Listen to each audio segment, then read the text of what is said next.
This video will help you figure out the right engagement metrics for your product. Now, why should you care? The best products grow monthly active users by 7.5%, which adds up to 138% annually. How do you compare? We'll look at how to define success when it comes to engagement, what metrics to measure, and how to track them. Now, we are helping Dominic Toretto launch his new app called Torque.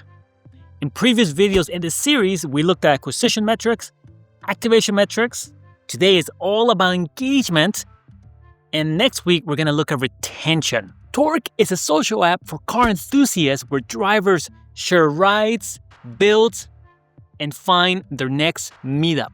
And Dom is ready to engage with users, new users, violently. Well, with love, but violent love. So what's the goal here? More time, more rides, more conversions. To understand engagement, we're going to look at benchmarks. Lots of tools actually provide benchmarks, but I want to use amplitudes. They came out about a month before I recorded this video series, so we have some fresh data.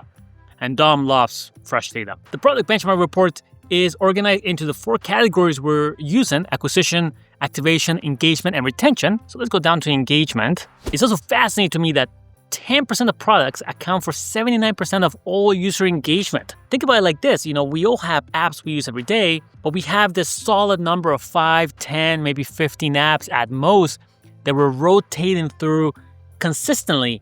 So trying to break into that 5 or 10, 15 apps can be difficult. The amplitude benchmarks seem to confirm that a growing base of active users is not necessarily a predictor of retention.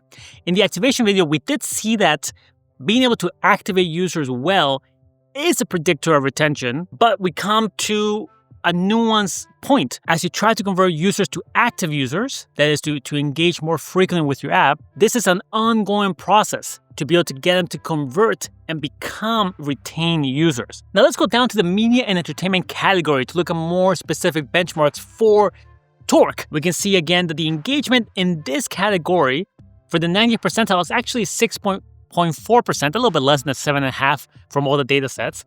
So if Torque is able to increase active users by about 6.4% every month, it'd be running against the best. So step 2 out of 3 for Dom is to understand what to measure. What should I be tracking to know if Torque is actually thriving? Now, the first thing he'll need to figure out is the usage frequency. Some products have a daily frequency. Think of like Spotify, TikTok. Some have weekly frequency. Think of banking apps, for example. Some have monthly frequency, some have seasonal, maybe a recorder, and of course, you can kind of slice and dice this in many other ways. Dom is going to choose the weekly frequency. That seems to me to make the most sense here, but again, he may be wrong. The second thing is to identify those sort of sticky features that could drive engagement. Now, Dom has 3 ideas here: logging rides, sharing builds, and finding meetups. Now, which one is it? He's not sure.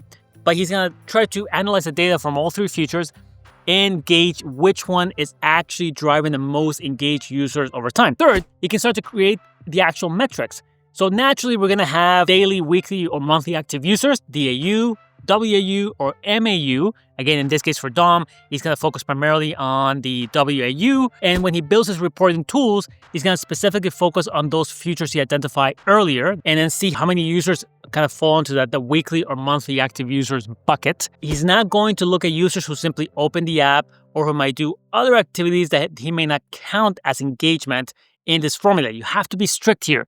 You can kind of lie to yourself and make the formula really loose to bump up your numbers, but you're hiding the issues. And if we know something about Dom is he doesn't hide. Whenever he has to face someone, he goes straight to them. That's his whole thing. From there, many tools also tend to have like stickiness reports. That is, it shows you on your scale, again, whether that's weekly or monthly or daily, how many times people are using the app. That is, are they coming back once per week, twice per week, 3 times per week, 4 times per week? Step 3 is how to track these metrics. If we're going to do this, I want dashboards that move as fast as my cars. Not sure if we can actually hit that for Dom, but let's talk about tools. In the first video on acquisition, I briefly went over some of the tools that will be relevant here, specifically the product analytics tools. This is the world of Amplitude and Mixpanel and PulseHog and Pendle, Heap. What you want to look for is that they have reports already built out for engagement. Again, those kind of stickiness reports, retention reports, and then be able to slice and dice by those specific actions that you care about that we identify in section 2. From an event tracking setup, you need individual events for your key actions. So for Dom, he needs an event for login rights. He needs one where users are sharing car builds, and he needs one when people attend meetups. He may even have an event when people RSVP for a meetup and then attend. Under each of those 4 events, you can then have specific event properties that tell you more about each action. How long was the ride? What car was used? What was the route? What was the city? All these data points will become helpful when you try to diagnose what's going on. Are they attending specific meetups? Is it more online or virtual meetups? Is it on a Sunday or a Saturday? Something to know here is this requires iteration.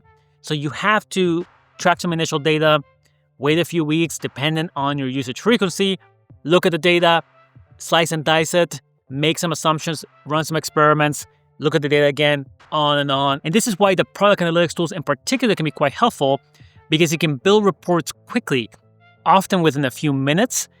You can create duplicates, you can kind of slice and dice. You don't have to go through a data analyst to do that. So I do highly recommend you check out one of those tools if you don't have one already. Now, Dom has his engagement metrics locked in. He's ready to engage lovingly to turn new users into active users. But this is not the last step. We've been foreshadowing for the entire series. In the next and last video, we are going to look at retention, how to turn active users into loyal customers. My name is Ruben Garta, and I'll see you in the next video.